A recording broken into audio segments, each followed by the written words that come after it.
Welcome to the Balance Consciousness Podcast, an assortment of enlightening conversations that inspire balance in your wellness of the mind, body, heart, and spirit.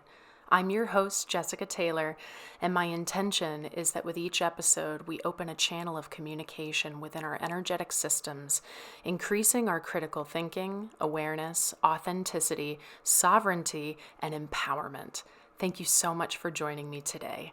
Let's dig in.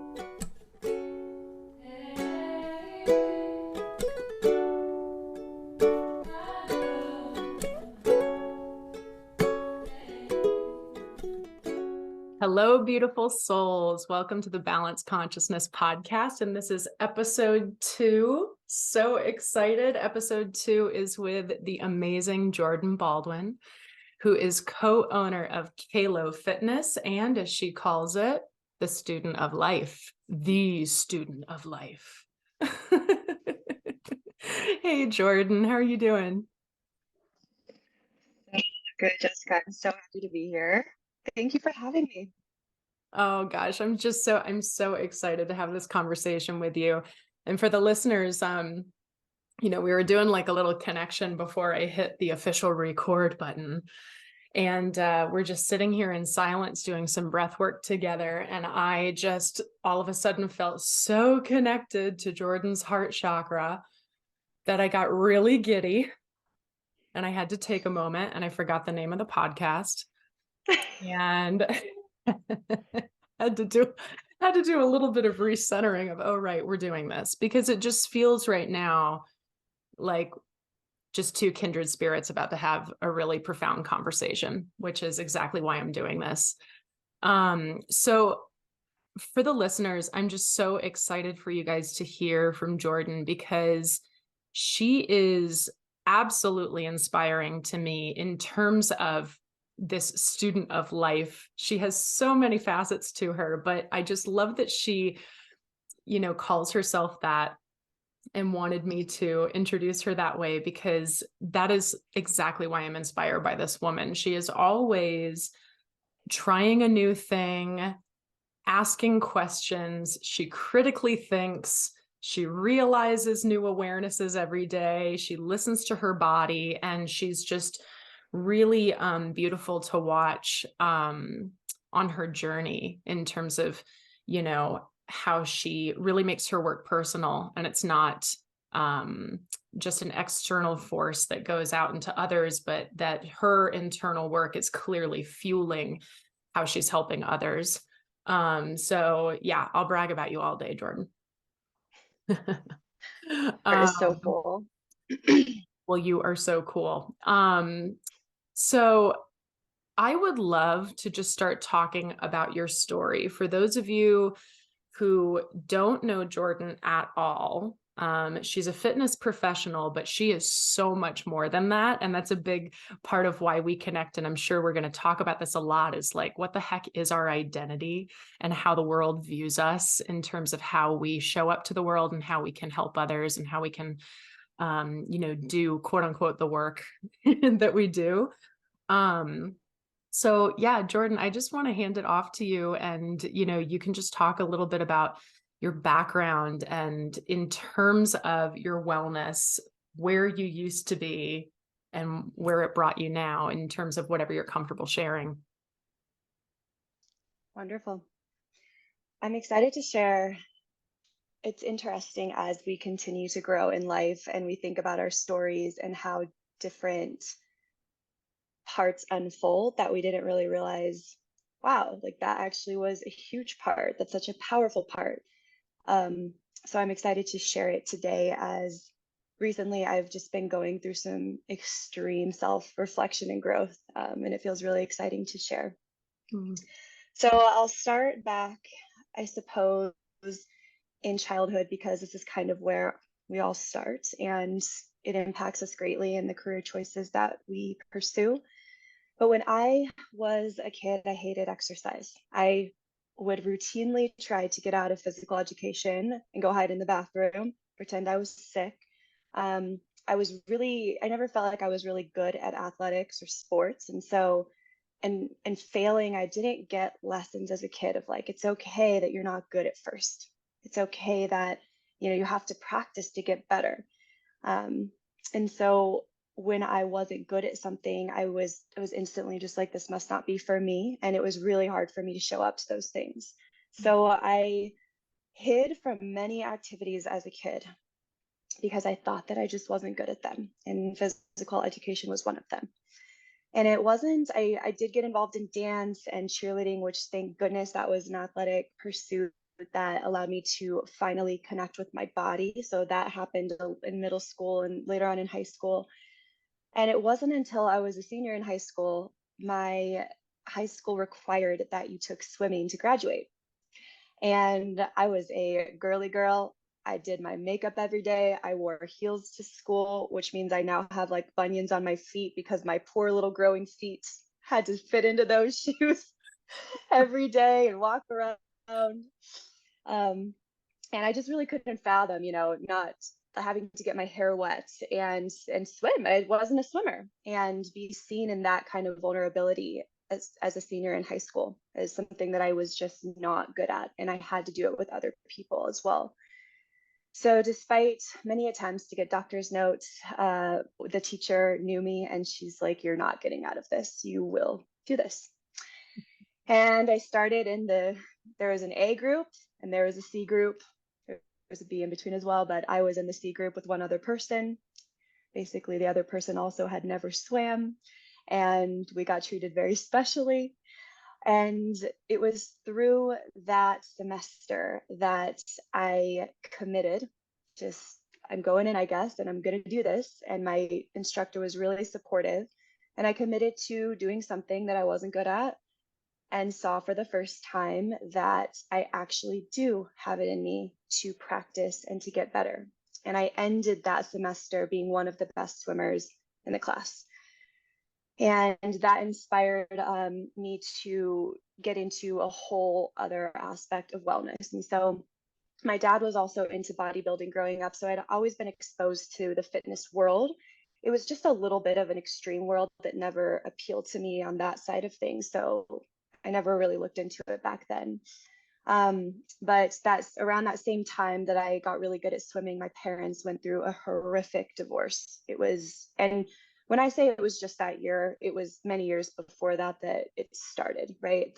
A lot of fighting, a lot of just a really inner tumultuous household, and a lot of just suppressing those feelings down, and just wondering why I was so angry inside and having no way to understand that at that age. And I started finding myself, going to a lot of parties and things like that in high school. And I remember one night after I just got so drunk and I was just feeling like crap. I'm like, is this really what I want from my life? And thank goodness for, again, that swimming class, because it started to help me be like, actually, if you just try and practice, you can do whatever you put your mind to. So I started running after that. And the running helped that inner fire have a place to release. And that's when I first started understanding the power of movement and how we can use it to move through emotions. And I ran really fast because I had a lot of emotions to work through. And luckily, I ended up getting some really fast race times. And just so happens that with those race times, I was able to land a full ride scholarship to Fort Lewis College in Durango, Colorado for cross country. And I want to remind you that I did not come from an athletic training background. I don't know how to fuel myself. I was using exercise as simply a way to survive, to not go down a dark path. So getting onto this team was wonderful. I had no idea what I was doing. And coaching has come a long way since I was in college, but the coaches on the team also were just like, just run fast. We got your times, we got your numbers, just run fast. And I think it's really important to share now that during that time, as I started getting into fitness and running in that world, I also started restricting food. It felt really good for me to have a sense of control over food. With so many outside variables and emotions I didn't know how to handle, all of that running fast, over exercising, controlling food. It just felt really good for me for a moment. Entering onto that cross country team, very sadly, I was amongst many other women who also restricted food. And so it became very commonplace for us to compare our bodies, compare how much we were eating, right? Everything that we eat in front of each other was monitored. It was very judgmental. And then we'd all go run and just crush ourselves. And that cycle is one that you don't realize how bad it's getting until it gets really bad. And so I was able to survive restricting calories and food for about a year before my body started completely breaking down on me. And I ended up with 3 stress fractures ultimately because I was malnourished and overtrained. I lost my period.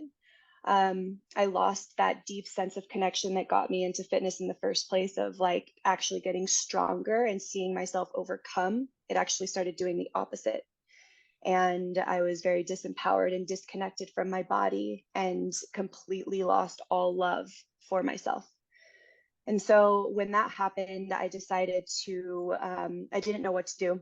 I was, felt very alone. An injury is a really hard thing to navigate, especially when you're getting paid to perform a sport. And so I ended up running. It's the only thing I knew, running, not actually running, but running to another school. I ran away from the problem. And I transferred to CSU in Fort Collins. And I really wanted to major in nutrition. It's like, okay, I'm dealing with all of this nutrition stuff. What better way to kind of learn than to get educated? Like, how do I nourish myself? Unfortunately, my credits all didn't transfer over. It would have been a wild transition. So I switched back into health and exercise. I finished school there, and I also started doing a little bit of personal training while I was at CSU. And I liked it. And I was like, I could never do this for a living. Like I don't like that people don't listen to my advice. I don't like that I can't fix people's problems. And it would really frustrate me. And so I was like, whatever. So to graduate, I had to do an internship. I moved to Vail. I ended up working for their recreation department, doing mountain biking and running, trail running races. And then I was a bartender. And after I graduated, I was like, great, $60,000 piece of paper. What am I going to do with myself? What do I do with my life? And mind you, I'm still at this point struggling. The food thing never really just resolved itself. Food was always something that, if life was out of control, I would come back to using food in some sort of way. And obviously, if you restrict food, you end up binging. It's a whole cycle. No one can avoid it. So there was always this up and down with food of, I was over exercising because I was eating too much, and then I would restrict, and it was a cycle. And so me personally, I was really wounded and hurting with my relationship to fitness. So I decided to get into fitness. I reached out to a friend in Fort Collins that worked at a 24-hour fitness. I was like, can you please give me a job? He's like, absolutely. And again, I can always come back to, I didn't want to do that job. It was more just what was available. And I knew I could get a job, and I needed to start somewhere. And so I did. I started. And my first client there, I actually just fell in love with training. It was very different than when I was in college, and my heart just bursted at the seams with a new environment and being around different people. And I really realized I can help. Like, I actually can. I have a passion for this. And if I can use that passion, I can help people. And fast forward about 4 weeks later, I got an idea in the middle of the night. This is commonplace now, but back then small group training was not a thing. And we also used to not do like full programs. We didn't do like group fitness programs with nutrition and lifestyle. It wasn't a thing yet, right? So I got on PowerPoint and I typed up all these slides about what I wanted to offer. And it was like summer body boot camp. And I hung flyers everywhere. I'd included nutrition and community. And lo and behold, I had like 50 women sign up. It was like this whole big thing. And I won't get into kind of the details there, but that was my start, where I really realized, like, okay, if you follow your passion, it takes you places. You have to stay here. And through all of this, I ended up leaving that gym a few months in, and I started my own thing. I went abroad for a little bit. I studied, or I worked in the country of Jordan for a little bit, opening a CrossFit gym there. Um, and then I came back to Denver. I worked at a gym in Cherry Creek and built my business there. And then after that, right before they closed, got out, and now I have my own business called KALO. But through all of those years, I want to always come back to I was still really, really struggling with my own worth and my own cycles of shame with my deep um, unhealthy connection with food, exercising, and the what I still used exercise for.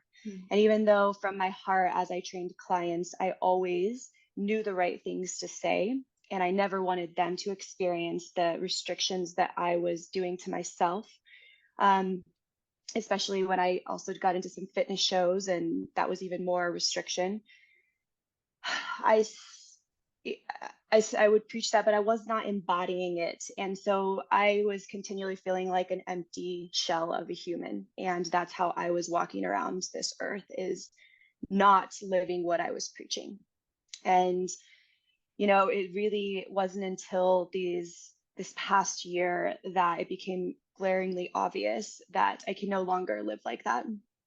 And my body freaked out on me. I got to a point where there was just no hiding it anymore, and I had to make a change. And so the journey that I'm on now is continually embodying what I preach to others. And that starts with developing deep, deep kindness, love, and compassion for myself, which sounds simple. And it's been the hardest thing in life I have done by far. And it takes practice every single day. So where we're at now is me and my business partner, Nicole, we co-own a gym called KALO Fitness. The name means beauty that's more than skin deep. And so everything about what we do there is cultivating self-love and connection from the inside out, because that truly changes how we approach taking care of ourselves in every single way. And I've just never been more grateful to be on this journey and finally have some freedom and some substance inside this vessel that I'm walking around this earth on. That was a Mm, long story. no, it's so juicy. I love it. Gosh, I loved hearing that. Thank you so much, Jourdan. I think that, first of all, I think your story is just going to resonate with so many people, and so many women, especially, and like, gosh, just hearing the high school days, just the high school days. And we all just went through such an immense, tumultuous inward journey that we all probably at many points like ignored, because Yes. and I know we're going to get into this a lot in our conversation, but in order to fit in with society, right? In order to fit in with the world. Thank you so much for sharing that and your beautiful journey. And thank you for opening up and being so vulnerable about it. And, as you're talking about KALO, I wrote down KALO's mission statement because I was looking at your website a few days ago, and I just wanted to say it out loud because I think it's gorgeous. Connecting mind, body, and lifestyle to power better where. Let me start over. Connecting mind, body, and lifestyle to power better wellness from the inside out.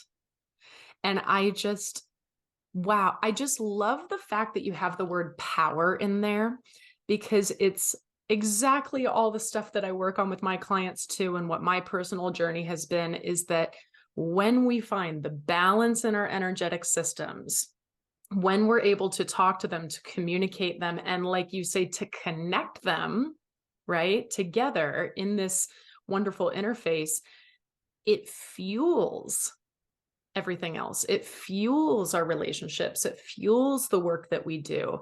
So that's just absolutely gorgeous.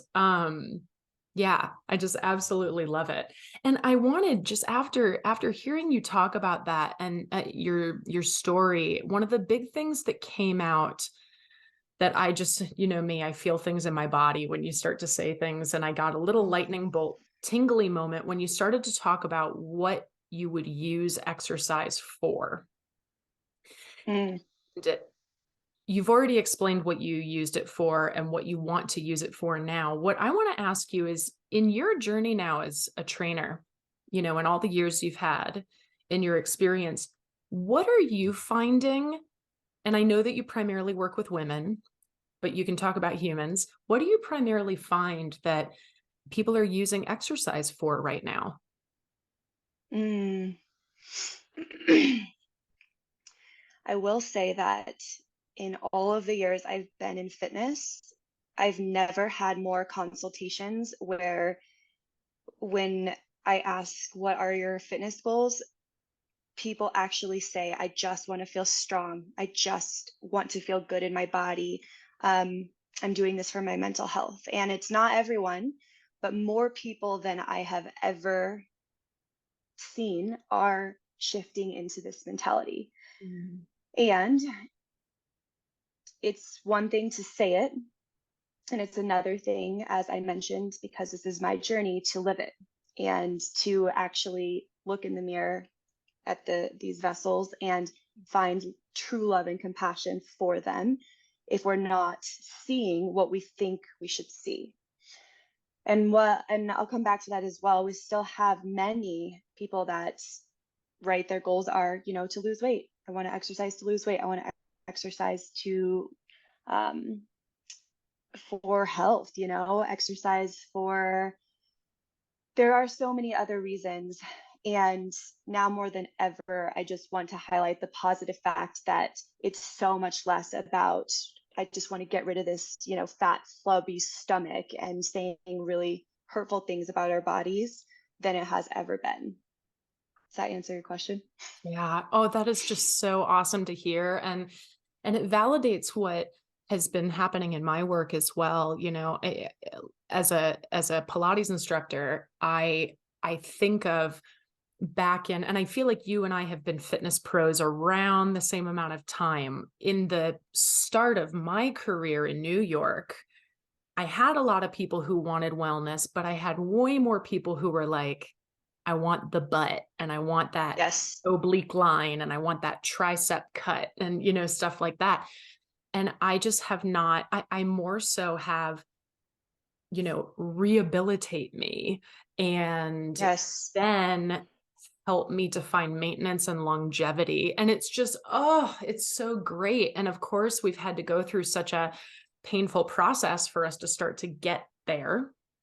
Um, but I see the same thing, and the same with my coaching work. There is a huge hunger and desire for people to start the self-love journey, but they don't know how, you know, or maybe they have the drive to, but there's just way too many tools out there that they're like, what the heck is for me? And it's overwhelming. But just the fact that people are willing, I see it, and it's beautiful and it's growing, and people are realizing that there's something to this, that when I fuel myself, it will fuel everything else. And no, it's not selfish. And we can, I can talk about that for hours, piecing that apart. But I love to hear that there's growth there. Because I'm sure coming from, and I know you said you even went into like competitive side of fitness and things like that as well. Like, wow, what a difference in dynamic, to be in that environment. And also with the athleticism and the food restriction and things like that, I can really relate to that as a former professional dancer. Food restriction, we're looking at ourselves in the mirror all day, every day. What's wrong? What's wrong? What's wrong? We're never asked what is right, you know? Yes. And then moving to this, oh, wow, I'm just starting to see new clients who I've never met before coming to me saying, I just want to feel stronger. I just want to feel better. And Yes. yeah, it's Yes. gorgeous. And it reminds me, it's interesting because we have this challenge that we do called the KALO 8. So I've done challenges, as I mentioned, for a long time. And every challenge has included a workout plan, fitness or a nutrition plan, um, and some sort of habits. But as they've evolved, the strict fitness plan and nutrition plan has kind of gone to the wayside in favor of focusing on just really strong habit building around nutrition. And it's interesting because a couple years ago, we did our first round of where it was like 4 habits. And it was, 30 ounces of water when you wake up every morning, protein with every single meal, 30 minutes of movement every day, but it can look however you want, like actually tune into your body and listen to what it's asking. And then 5 to 10 minutes of mindfulness meditation or some sort of deep connection every single day. And we all checked in with each other after we would do them all. And I'll never forget because for my former challenges we would use like the InBody where it would be like body fat, like we want to see numbers, and I'll never forget this line of women that were like waiting to get weighed in at my last gym. And during the whole process, I just kept being like, why doesn't this feel good? Like, there's something about this. You could just feel everyone's anxiety, right? Like coming to step on this thing. And what was so beautiful, that was also a shift though, because that's how we've done things in fitness in the past, is it's data. We want to see photos. We want to see numbers. We want to see that. And yes, that is true. Like we all want to be at a healthy weight, and we want to be able to function optimally in our bodies. And with this other challenge that we did, when the goal was not about numbers and it was more about how we're enhancing our life using these habits, I was shocked at the reviews that we got after, because they were night and day different from the old reviews on my old website, where everyone was like, I lost 5% body fat in this challenge, yada, yada, yada. And there was actually no one in this new challenge that lost any weight, or that shared that at least. Instead, it was, I feel confident, like in myself for the first time. I feel energized. I feel like I can show up for my kids. I feel like I'm a better friend. Um, and I remember when we were posting these, it's like, oh man, are we going to be able to sell this challenge? Because no one's talking about losing weight. And that was 2 years ago. And now I'm like, I laugh at that, right? But it's super interesting that was even a fear of, will we be able to sell this if it's not showing weight loss, fat loss, or that something is lost from you, only gained, right? Yeah. I just love that. Like, will we be able to sell happiness and empowerment? Like, oh For no. real. But that right there just goes to show again, and I know you're in my conversations personally always come back to like, how has the world programmed us, because it's really Yes. important for us to always be awake to that, but it just goes to show again, like, what has the fitness world taught us, right?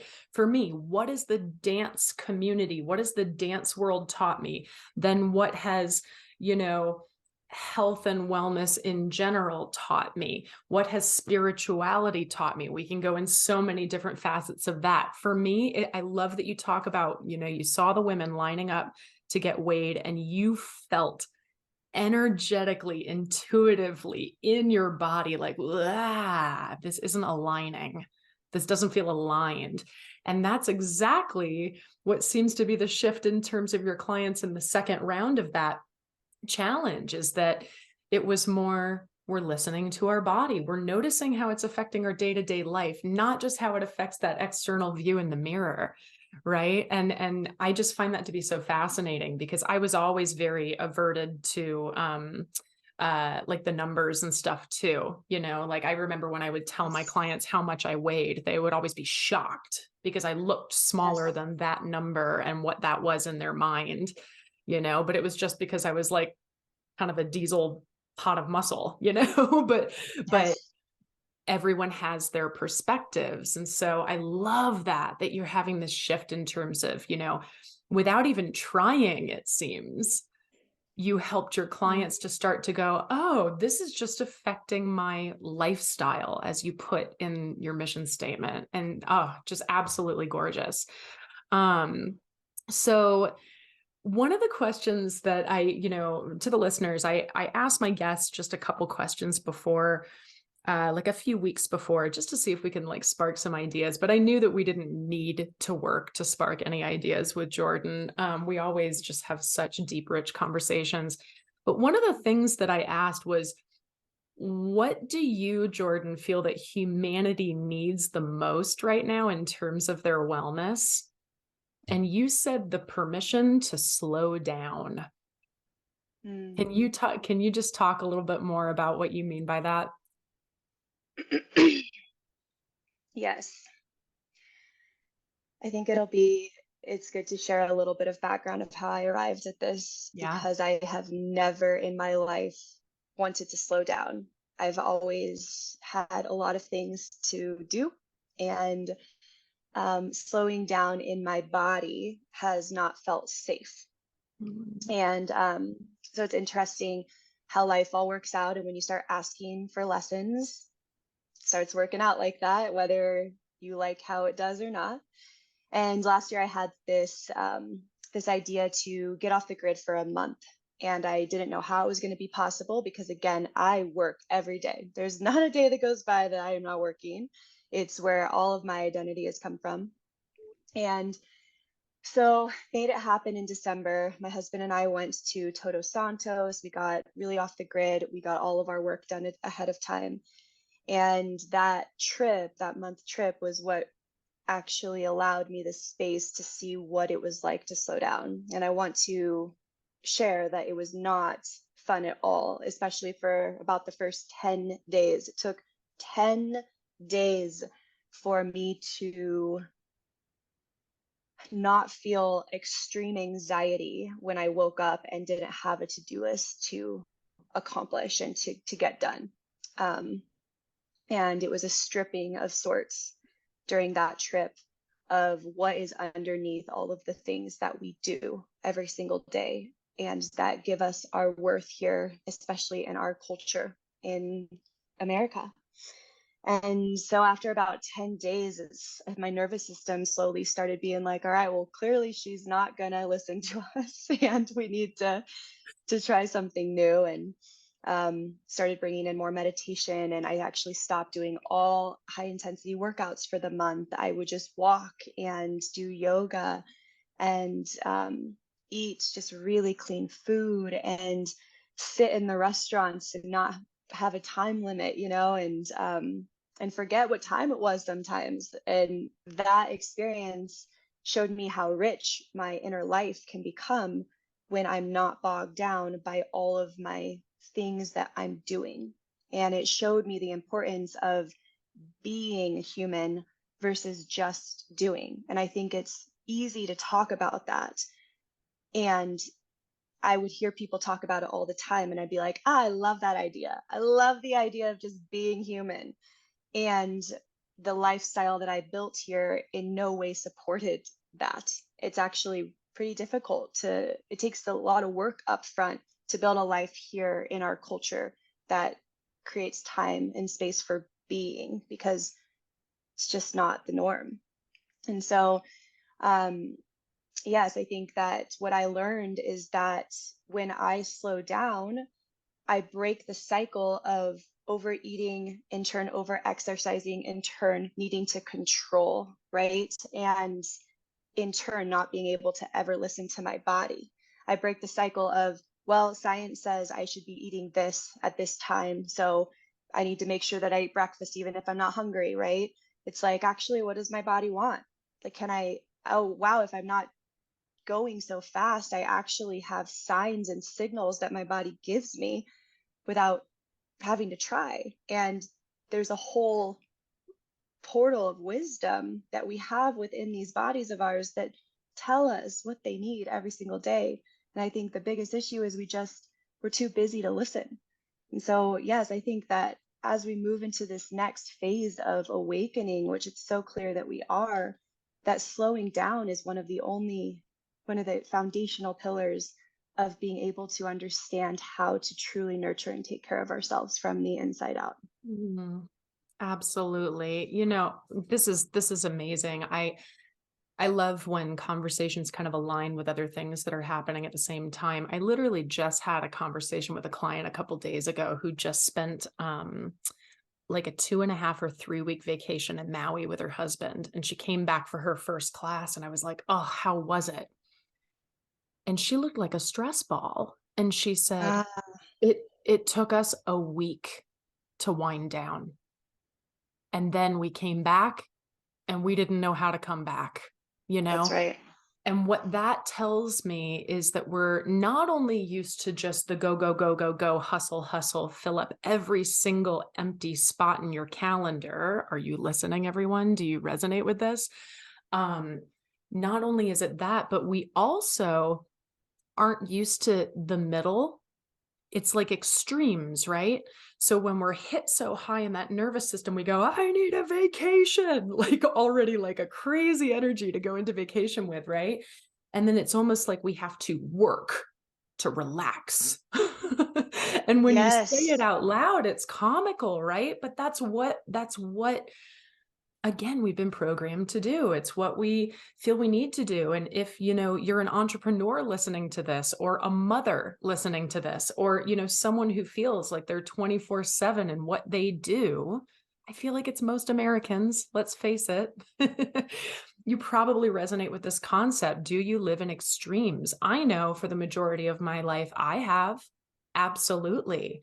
And what's been interesting on my journey is, as I have developed more time for meditation and self-care and balance, what's really fascinating, I'm wondering if you have dealt with something like this, Jourdan, is that I then feel that I have more spaciousness when I do this work, right? And with that spaciousness, I even have another voice going, oh, you have the energy to handle more. And it's so fascinating. So then I'll add another client on on that day, or, oh, I can do this, or, oh, I can start a podcast. Oh, things like that. And I just find that it's fascinating. And in the work I do, it's always about helping myself realize that I'm what I call riding the Buddha wave, and understanding that every single day there's ups and downs and ebbs and flows. And I really want to come away from the linear and come more into the spiral and the flow and the, movement. And like you said, listening to the body. When I was hearing you talk about that, the word that kept just shouting in my head was receptivity, Mm. receptivity. Listen, listen, listen. What would you, because I know so many people who resonate with this, that they hustle. And I'm not going to lie, I hate that word. I just hate Mm. that it's become I hate that it's become something that like motivates people, you know? And we should work hard, but we need to feel aligned with our work and not be in survival, and also give ourselves grace on the days where maybe we have to teeter into the survival mode. Yes, I do need to get things done. I'm not saying sit on a meditation cushion and be the Dalai Lama and be perfect, but I know there's so many people who relate to this. What would you tell them when you say, it's not just slow down. We need the permission to slow Mm. down.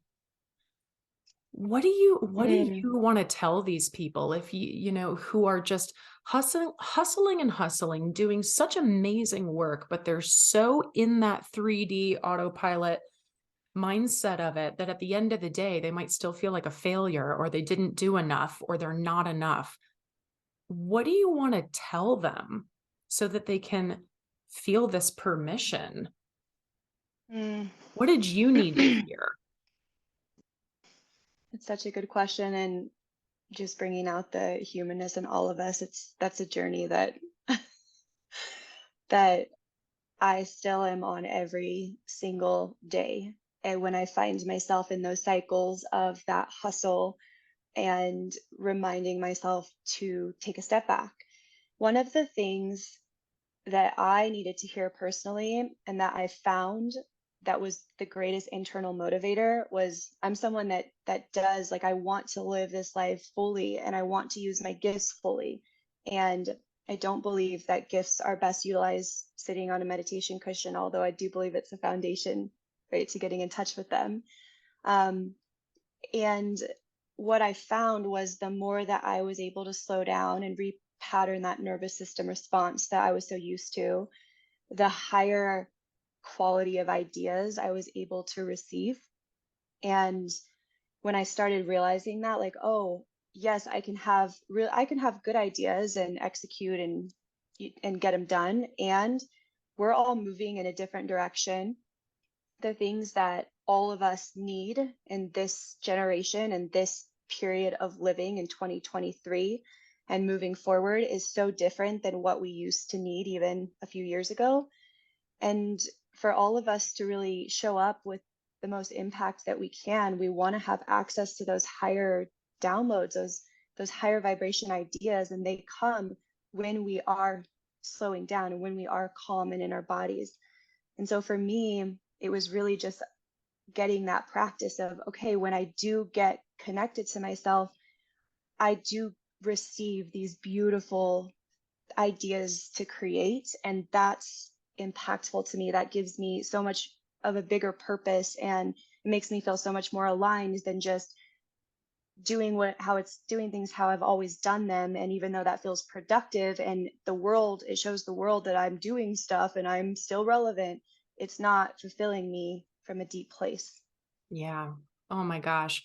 And what also comes up as I hear you talk is, if we look at this from an energetic and spiritual viewpoint, what we're giving ourself permission to tap into truly is our divine feminine, which Mm, every human has divine feminine and divine masculine. Yeah. But our divine masculine is action oriented. It's get things done. It's make this happen. It's beautiful. But it's also something that I have found that women have really embraced to the point where we've kind of neglected our fundamental, foundational, nurturing, compassionate, receptive, quiet, soft, gentle sides of ourselves. mm, And women, don't flip this because we're all badasses and we can, get a lot done.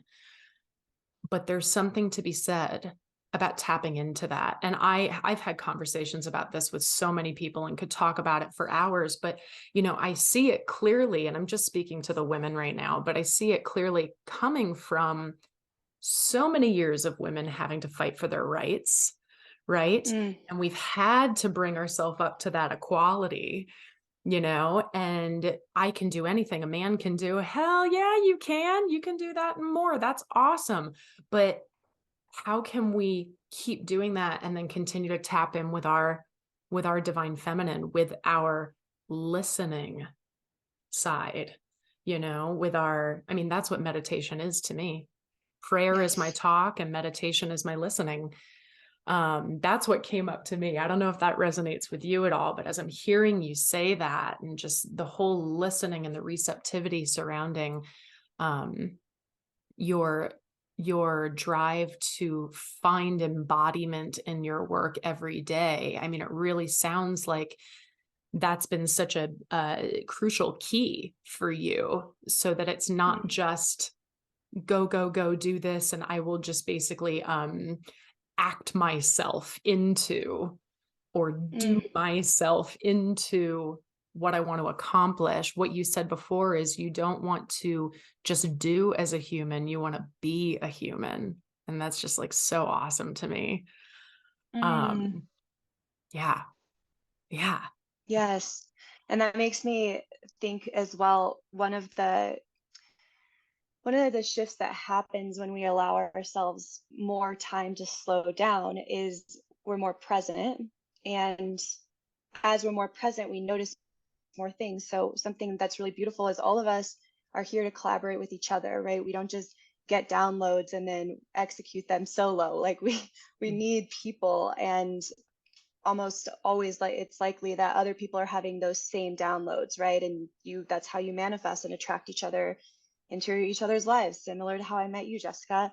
And so when I think about also one of the benefits of slowing down, it actually makes it so that when you meet someone, you can actually have that conversation without rushing to the next thing. Like we're actually opening ourselves up to bringing new people into our lives with similar visions, with similar ideas.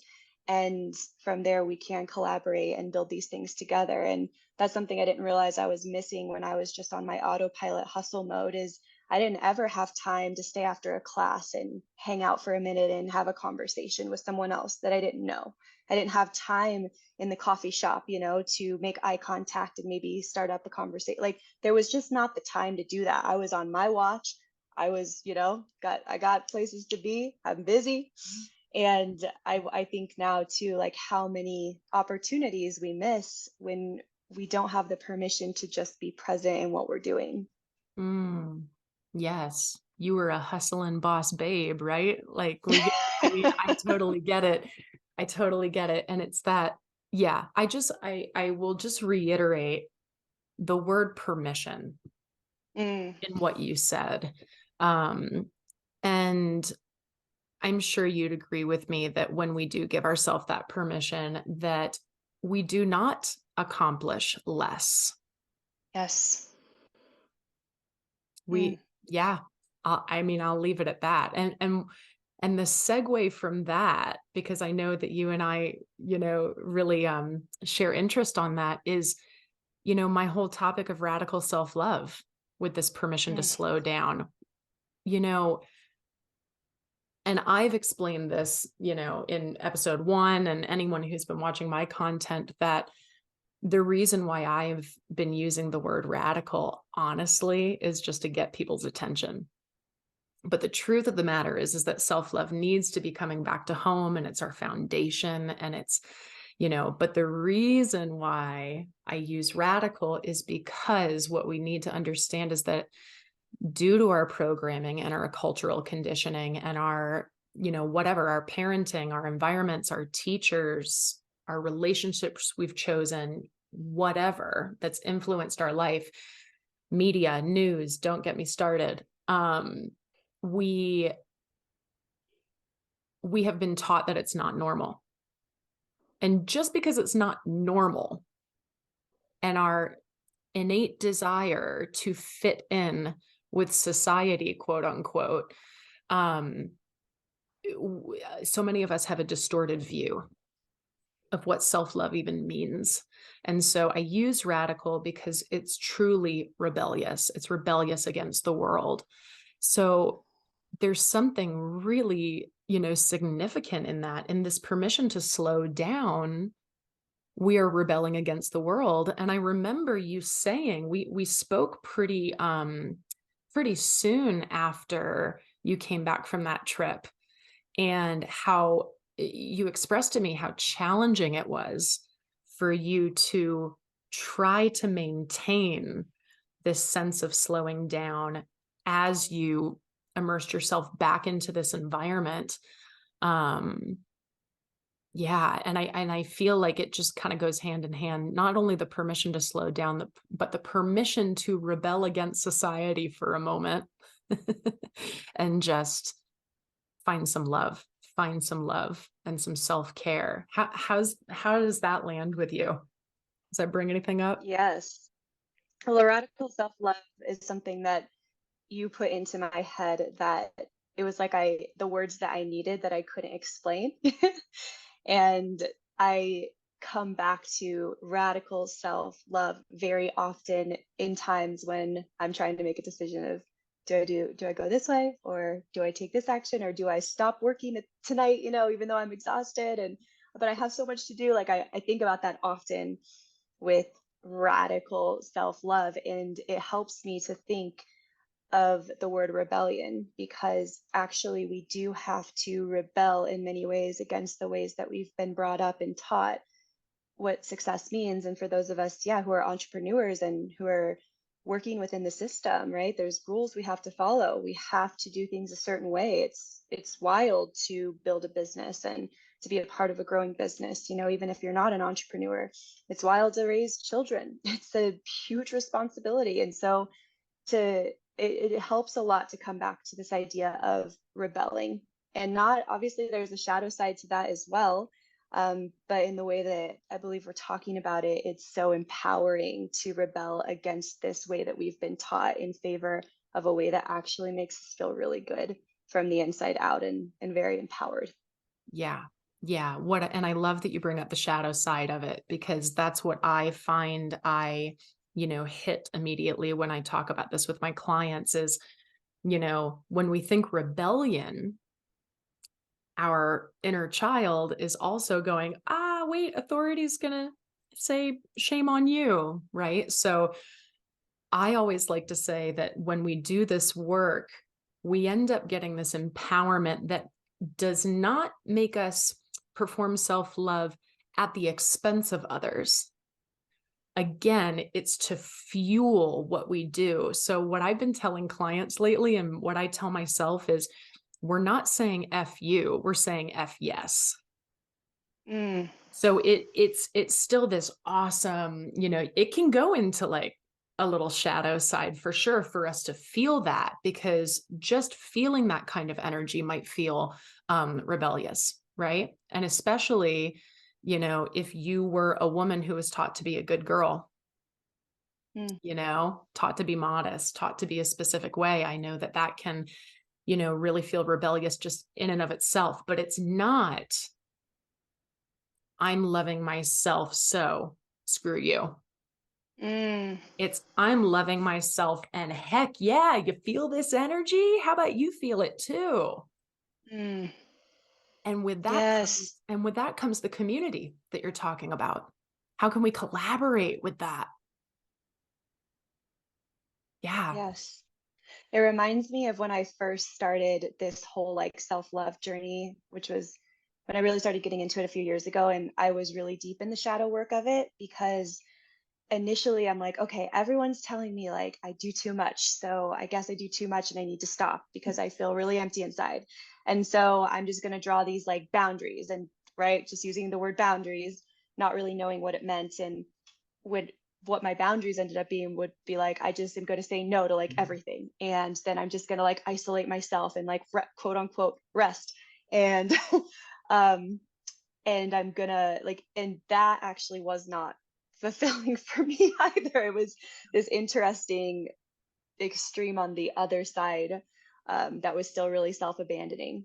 And Mm, so coming back to no, actually, like what really fills me? How can I bring in more of the things that connect me back to this voice? And then it kind of all works itself out from there. But it's funny, it just reminds me of that phase of life where I'm like, why am I still not fulfilled? I'm resting. I'm resting a lot. I'm still miserable. I love it, because when I hear that, I hear something that my kind of negative self-talk voice sometimes says, like, why haven't I arrived? Why haven't I arrived to Yes. happiness? Why haven't I arrived to this success? Why haven't I arrived to this clientele? Why have, and it's that linear thing, man. Mm, It's that linear thing that, in my opinion, was taught from the minute that we entered kindergarten. Graduate mm, to the next grade, graduate to the next grade, graduate to the next grade. You know, once you're here, yes. then you're supposed to go to college. Then you're supposed to get married, by the way. Then you're supposed to have kids, right? Didn't you know that? And that's what we're rebelling against. And it doesn't mean we're not going to do all of those things in that exact order. But yeah, I love that what you said was, well, everyone else says that I do too much, so maybe I am. It's like sometimes we do need that external voice, but at the same time, it's like we need to be able to understand it and discover that for ourselves and what that actually means. So I love that it just keeps coming back to, the fact that we're still on this journey and we always will be, and that, Yes. we better be, right? Because the minute that I feel like I have arrived, my clients better be like, that doesn't align. That's right. you know, we want to learn new lessons every day. Yeah, this is absolutely beautiful. This rebellion, against against the world in a nice, but at the same time, bringing the world along with us. Like, you Yes. rebel too. You rebel Yes. too. Like, let's do it Yes. together and, dance around a Yes. bonfire naked. This will be great. Sign me up. Yeah. So, as a little segue into this, I want to talk about another part of kind of the journey of your self-growth and of your self-love. And we discussed a little bit about and this kind of ties in with my whole riding the Buddha wave, and like every day is different and ebbing and flowing. And you brought up a really awesome topic that I'd love to hear you talk about more, which is the reminder that whatever worked for us before in the past may not be working for us now. And I Mm. just want to leave it at that and let you talk. This is one of the most helpful shifts I've been able to make in my personal life. And it comes back to that permission that we keep talking about in this podcast. I think that word is really, really key. And, you know, when I was coming into fitness, it was machines at the gym, and you did 3 sets of 8 and progressive overload. And then you did this amount of cardio and you ate like this. And as long as you could do all of those things 4 times a week, you were going to get results and it was going to be great. And back when I was 18 and 19, it was really easy for me to do that. It was like brand new to it. I'm like, okay, got this. I'm seeing results. Great. This is it. And then um, you start moving through life and you have different obligations and different responsibilities. And all of a sudden, what you feel inside or what you were taught that you need to do to stay fit and healthy, now you're not able to fit it in quite the same. And that leads to guilt. And you're like, oh no, if I can't do that, I'm not going to be fit. And it can lead to a shame cycle where we end up not doing anything at all because we get so frustrated. And what I saw was the biggest thing that held me back in fitness was my refusal to shift, that what I used to do might not be what I need to do in the present moment. And it took like, as I mentioned, this feeling of like deep emptiness over and over again, and not feeling like what I was teaching, I was actually living for a while, and being like, where am I missing this mark? This can't be all that fitness is. The things that I'm prescribing are still feeling like they're just a different set of chains that I'm teaching people, that I personally want to break free of. And can I have the confidence and belief in myself to do that? And so I think now one of the biggest things that we teach at KALO and with clients is it is okay. And it actually, if you didn't ever change what you were doing, it would be very strange and actually signal that maybe we're not growing as much as we could because we're just staying stuck in something that we've most likely outgrown in a way of doing things. And as humans, we also have to acknowledge that we don't like change at all, and even people who are for good from the outside at moving through change, it's still really hard fundamentally because of how we're built as humans to change. And so I think just coming back to, again, that rebellion, that healthy rebellion of, wow, like it's empowering, to say, I get to do this different. I just had a baby, right? I just switched careers. I just moved to another state. My hormones are different. I'm now a different age. What feels good to me now? And letting the other things go. And I can't tell you, taking that philosophy and giving myself permission to shift has made my fitness and wellness routine something that continually lights me up from the inside. Um, and I never feel restricted by it. It's created a whole new level of freedom. And it also brings out curiosity because now, instead of being so stuck in my ways, I'm actually really excited to learn from others. And with new things that are coming out, it's like, oh, okay, well, maybe there's a better way and let's give it a try. Maybe it works, maybe it doesn't. But I'm not so in this narrow structure of like what it has to be. And then in turn, blocking myself off from a beautiful life that is asking to be created, especially when it comes to taking care of ourselves. Oh, yeah. And what I hear when you say that is, coming back to the student of life, Yes.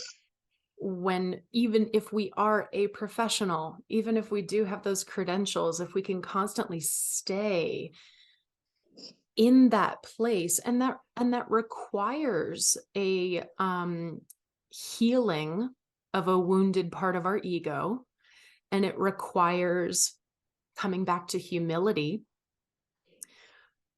to, like you said, go, oh, wow, someone had a viewpoint that I didn't think of, rather than, oh, I didn't think of that. Mm, We can go, mm, oh, what a gift. Community, collaboration. Thank you. Let's help each yes. other grow. And yeah, that's just so phenomenal. And I'm sure there's just so many fitness instructors out there who, if they listen to this, are going to be like, oh my gosh, you're right. Like, how many times can we all say, like, oh, I feel like I just taught the same session 100 times. There's days where I'm like, oh, here I go. I'm going to go tell people to wrap their transverse abdominis, like I do. Like, yeah, let's clock in. And then there's other days of like, oh, this is a beautiful thing. How can I shift into this in more of a profound way? How can I get into the detail of the anatomy a little bit more? How can I make it energetic? How can I make it spiritual, at least for me, you know? Um, and really continue to have this work light us up, because when we get into that, it all ties in so beautifully right now, Jourdan. This is like so perfect. It ties into that permission to slow down as well. Because when we're in that survival mode, right? It's hard for us to even be creative, isn't it? You know, Yes. Getting into that receptivity helps to spark creativity as well. I know that's been the case for me, especially in the last 6 months or so. I've had deep, deep sacral chakra healings, which is where we store not only our sexuality, but our creative voice, our creativity, and our abundance mindset and voice. And those unlockings and those healings would not have happened if I hadn't slowed down, if I hadn't have slowed Mm, down and just taken a breath.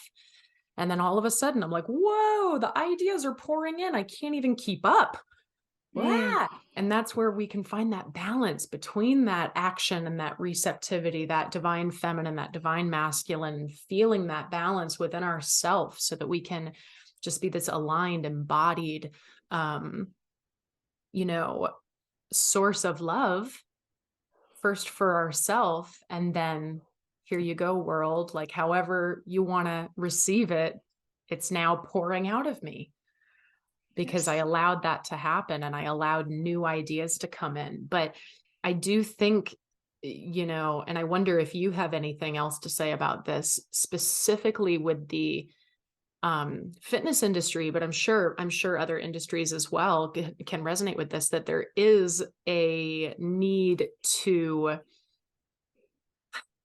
and I always call it healing the wounded ego, because in the Reiki philosophy, it's not about dismissing our ego. It's not about shutting it out completely. It's about healing the wounds that are within it. Because in order to Mm, be on this three-dimensional plane, we need to have some ego so that we can relate to each other. But we all have some pretty big ego wounds. So yeah, I mean, just as a tangent slash segue on this, like with the fitness world in general, or just with humanity, like how does that land with you? Just this idea of, being able to accept ideas from others in order to grow, or new mm, ideas that maybe weren't ours or weren't of the norm of our past wellness. mm. So much there. Yeah, it's pretty loaded. Oh, the one thing that comes to mind is that I feel that my wounded ego comes out the most when I'm dysregulated, and I try to view it now as a red flag. And so when I for example, it's very clear now when something new comes out and I'm instantly like, oh, new, I don't believe that, or what, it's because of the practice of continual meditation. It makes it just a little bit, not always super easy, but a little bit easier to say, ooh, like, what's that coming up in me? There's a lot of resistance that's interesting, and that most likely means that I need to just chill, I need to take a break, and maybe reconnect back into some of the practices that get me into that higher part of myself that I want to be leading with. Because new ideas are awesome, and and they're not always great, right? We don't have to believe everything that new that comes out. I mean, there are so many trending things in fitness that I have to say, thank you, awesome, but no, because the foundations ultimately are what we want to continually come back to with people for many things in fitness. But I do think it's important to just be like, kind of laugh at ourselves, right? Sometimes with, if we can get to that, sometimes it takes a little bit of crying and anger and a lot of emotions to get to that point. But just viewing it as red flags of, ooh, I'm really resistant, and I want to explore that within me as to why, and maybe there's actually good reason behind that, because we need resistance sometimes. We don't want to just fall for everything that we hear. So there's good to have that breakdown process. And I guess since I started being open to learning new ways of doing it, I've just been in awe at how much joy and empowerment that's brought into my life, of thinking of new ways from myself, and how life can look that's even more beautiful than how it is now. And so there's two sides. Yes. Does that kind of make sense? Absolutely. Yeah. I mean, it brings back the receptivity again. Like when we're open Yes. to receiving, we can just hear. Not only can we accept new ideas, but when we're open to the receptivity, we can hear a new idea and then not just go, oh, they have 1 million followers on social media, they're probably right. We can Yes. literally go, let me listen to this. How do I receive that in my body? Mm, And if it is something that's going to be really helpful, am I willing to receive it? Am I mm, ready to yes. receive it? So I absolutely love that. And what you brought up was another big thing that, we were going to kind of tag into this. Was you said another thing that can really help people with their wellness right now is to not take themselves so seriously. Ain't that a I'm trip? still I'm still preaching it to myself every day. Yep. Yep. Now, for me, the answer is always laughter. Yes. It's always laughter. What is it for you when you have those moments? When you have those moments, what do you tell yourself? What needs to happen? What's your process? Well, I'm still at the process where I have to actually move. If I'm taking myself too seriously, chances are I'm taking myself way too seriously, and I'm probably not in a place where laughter is accessible quite yet. And so for me, I typically, if I'm taking myself too serious, that's when I know I need to call friends that does not take themselves too seriously, that can make me laugh, or I need to get myself out in nature and remember get a perspective shift. But people, people really help me not take myself too seriously, especially those who know me really well and can bring up the humor in those times. But I would say I lean greatly into people to help me. And Mm. it's important I'm really trying to surround myself more with people who also don't take themselves too seriously, because that energy really spreads. Yeah. Yeah. Yeah. Yeah. And it again comes back to community. Community is such a huge healing tool for us, specifically for our spiritual body system. Um, that, when people think, oh, my spirituality, they're like, okay, my meditation, my connection with something greater than myself, all of that. Community is a huge part of our spiritual journey. And it doesn't have to be a lot of people. Your community Mm. can be two people who are just like-minded and have an outside perspective from you. And I love that you use the term lean on, that is something that, because you're tapping into receptivity in that moment, your body is going, I should lean into a friend right now. That Yes. serves me, right? Because we don't have Yes. to solve all the problems ourselves. And sometimes that community member, that friend, is speaking to us as, a catalyst from our higher self or God or the universe or spirit or whatever you want to believe in, coming through the voice of that community member. And that's just absolutely gorgeous. Um, so Jourdan, what are you currently working on right now in your own wellness, in your own personal wellness?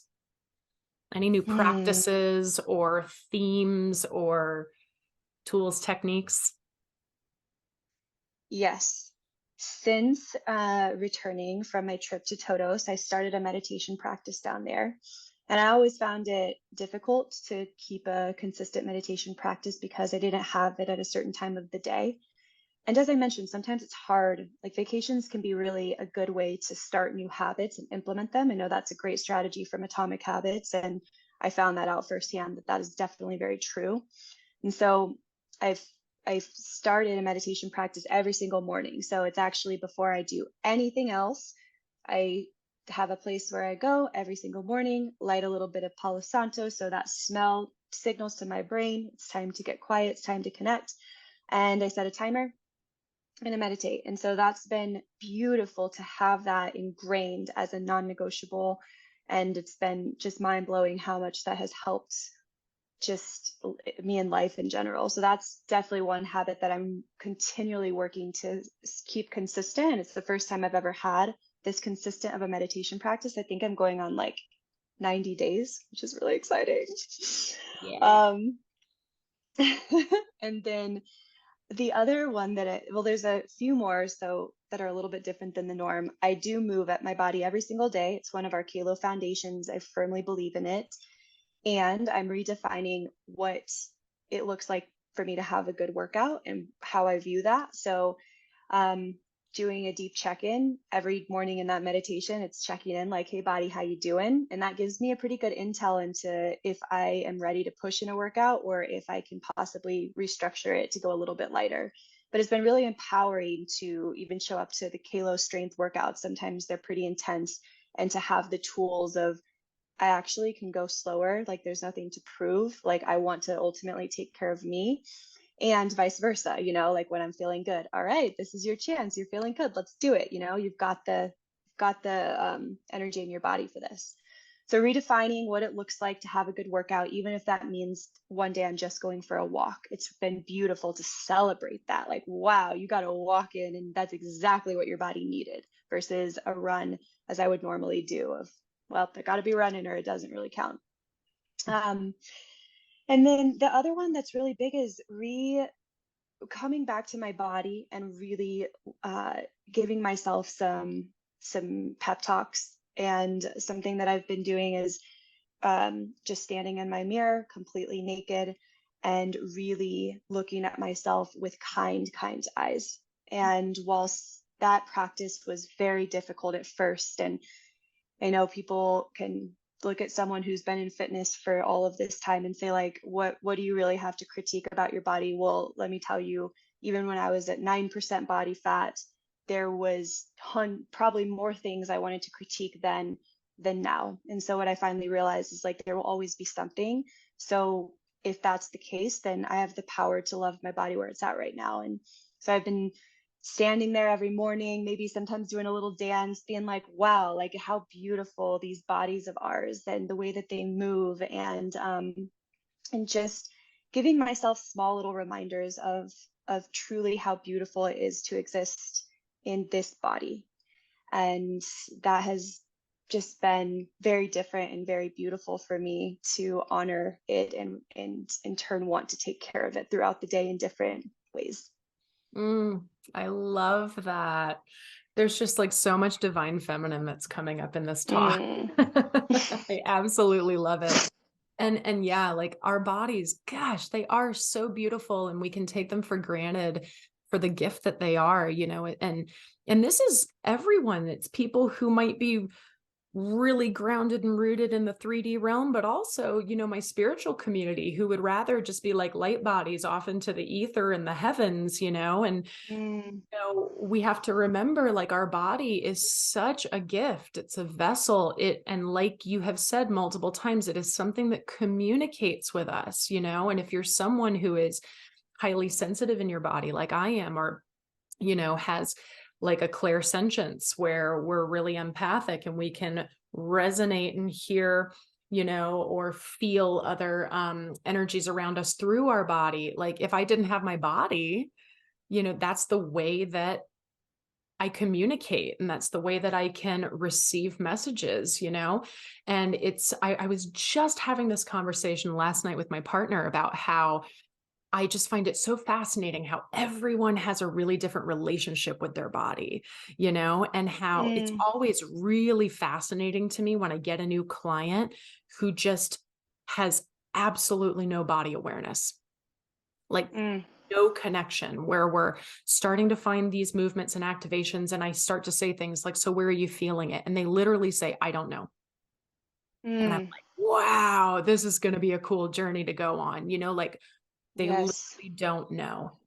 And it's been years of that, right? And Yes. finding ways to tap in. And then that might be a hard journey, right? We tap in, we start to feel, then we're like, ooh, this might feel a little icky. Ooh, now I need to learn Yes. how to love this. What the hell is that about? So I know you resonate with that, also being someone who's so movement oriented. Um, yeah, absolutely gorgeous. So, and speaking of the body, tell me, because I always love following your Instagram stories and all of the things that you're putting in your body. And I'm like, ooh, I should get that. Ooh, I should get that. And again, it's because when you speak, I listen to my body and it aligns with me, and that you're never pushing or selling anything, you're just like, oh, I tried this new thing. I know that you love cacao. Mm. Cacao, talk about maybe that and talk about like some of the other things that you've been putting in your body on a daily basis that you think, might be beneficial or that you're, learning more about. Yeah. The newest things, there's a few foundational things, which is this is another one of our KALO foundations, which is 30 ounces of water with lemon or lime first thing in the morning. So that's something I typically do right before meditating is just drink that 30 ounces. It sounds like a lot at first, but once you get used to it, the body like craves it, and it's incredible to start the day with that. So just some good H2O, like new hydration is everything.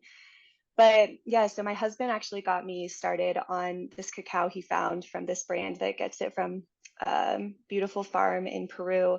And cacao is a heart opener. It's a form of a plant medicine that's really good for just opening energetics of the heart. And that's been a lot of my work is really how can I keep my heart open? Because as long as it's staying open, I'm not closing and in turn repeating destructive habits. So I many times will just ask my body in the mornings, like, is this something that you like? And your body will tell us. And I will just actually make that instead of coffee. And my nervous system has loved that. Um, so that's been really nice. And then in addition with coffee, since getting back, I've really had to dial back on caffeine. I noticed that while it does suck at first to get off caffeine, not having as much really creates a good foundation for being able to continually check in and come back and not feel like I have to accomplish my whole to-do list in a day, because that's what caffeine can really help us do. And then I posted last night, my friend got me this new sleep mix. So sometimes I'll do sleepy time tea, which I love, but she just got me this new mix. I'll send it so you can link it. It's like a nighttime latte, which is lovely because any ways that I can get a latte in, especially if it doesn't have caffeine, that sounds great to me. But it has some adaptogens and some other herbs in it that just really help the body repair. So I've been feeling incredible after taking that at night and sleeping really well.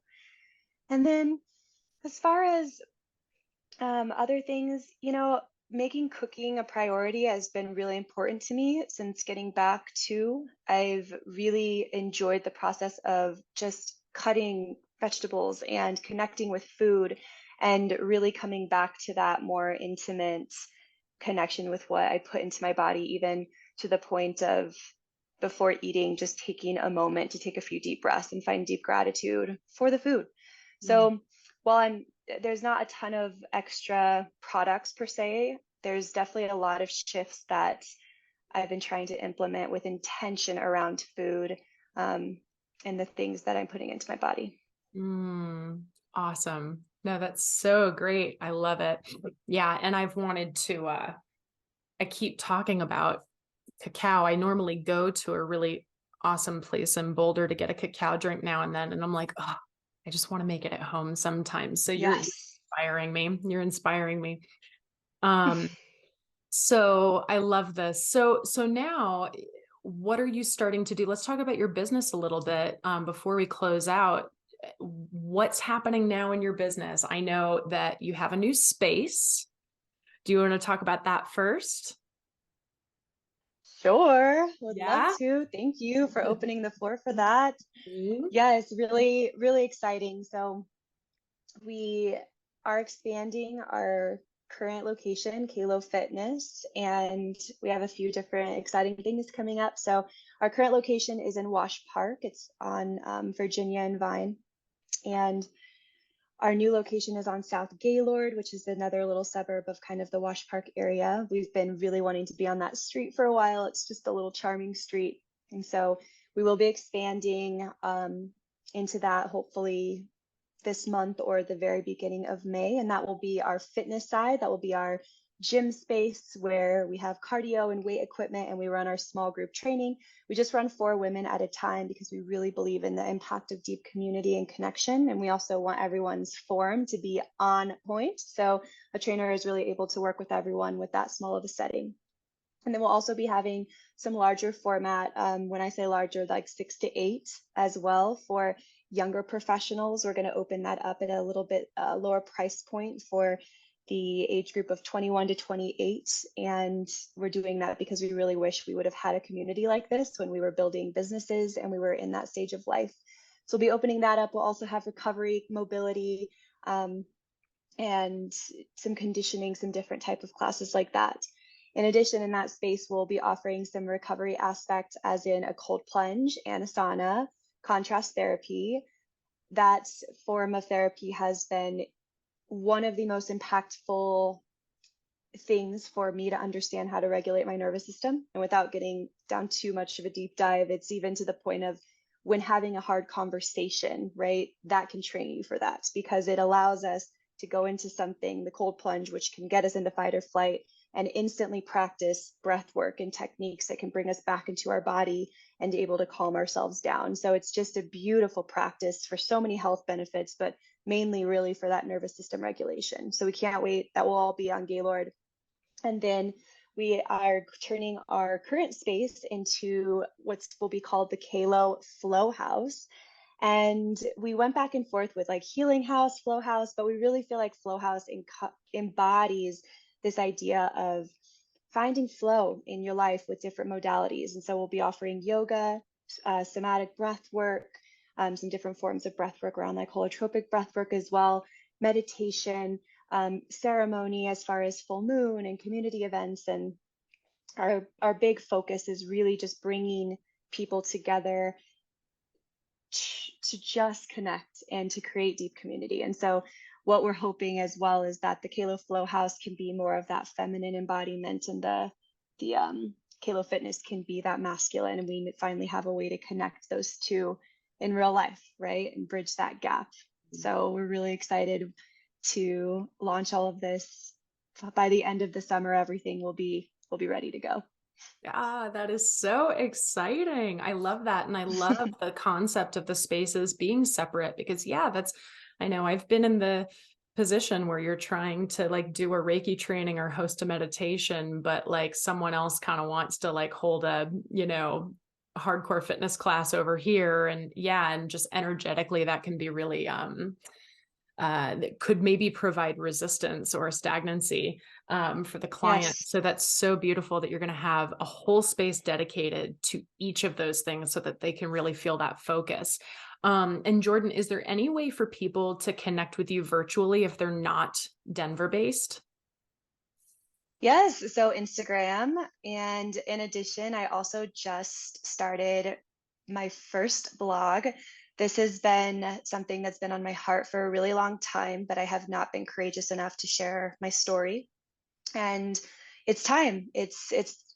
Sometimes life decides for you because there's things that we are put here to do. And if we continue denying them, we make ourselves sick or we continually feel empty. And so, thanks to the encouragement of some friends, especially you, Jessica, I just realized it was time to put it out there. So the blog is called Jay's Stories, and you can subscribe on my Instagram. There's a link in my bio. You can get on that email list. And the point of that is really to just start sharing small bits of my story and in deeper depths.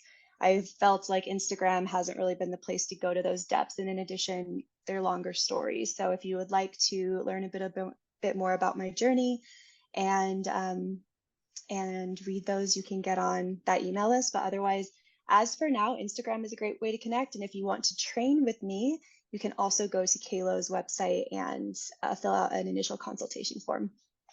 Awesome. Yeah, I'm so excited. Like as we were checking in before we hit record today, I'm looking through my notes and I was like, oh my gosh, a new blog entry came out. So I'm super excited after this. I can dive in and read a new one. And I have really enjoyed, the first entry of your blog and am so excited to hear more of your story. And, we've connected a lot on, identity and Yes. what that means. And I know you and I both have gone through big, we can call them identity crises, but to me, they were really kind of like these death and rebirths, like for me, when I decided to stop my dance company and everyone, only saw me as a choreographer, but they didn't realize this whole time I was also a massage therapist and a Pilates instructor and a Mm. Reiki master, and I know for you being in fitness for so long, there's other things that you do and there's other parts of your voice and there's you're a student and you're wanting to do more and more and more, and I know specifically you're really interested in things like energy and breath work and things like that. So I'm really excited to hear how all of that continues to grow and how you share that with us through your blog. And yes, I understand, if you have a following like you do on Instagram and that's been building for so long, that can be quite an interesting thing to kind of shift, your content in a way and, see how everyone chooses to receive it. I'm really excited. I think everyone's going to receive it really nicely because we're so multidimensional, and you Yes. are multidimensional. So, um, since we're talking about all these things, I wanted to make sure that, if you're watching this on YouTube, guys, I'm going to put all the tags and everything, on the screen as well as the description. But just for the people who are listening, Jourdan, would you mind just like railing out your Instagram handles and the website and things like that so they could write them down if they need to? Of course, yes. So my Instagram, my personal one is at Jourdan Baldwin, Jourdan. And then you can find KALO from my profile there, or it's at KALO_fitness. And then KALO's website is kalofitness.com. And then you'll find that link to sign up for my blog posts on my Instagram. There's just one link attached to my bio, and that's the link you need. Perfect. Perfect. That is so awesome. And were there any other like events that are coming up or anything that we should Mm, like be looking out for specifically? Or would you say like your blog is the main thing we should be looking at right now? we are launching a ton of events here in the Denver area and some virtually. So there's some that are coming up through KALO. Next week, we have a part 2 of hormone optimization, which is going to be really great if you are interested in hormones. And how to also really optimize them with lifestyle. And then we also have a few hikes. We're doing hikes every single month and optional rucking. And rucking is basically just put some weight in a backpack and walk. And it's a really cool way to get in your zone two cardio without having to run or jog. So that's really good for our metabolism. So we have those hikes and rucks coming up. And then there will be a few more that we're releasing as far as some contrast therapy classes and a minimalist challenge.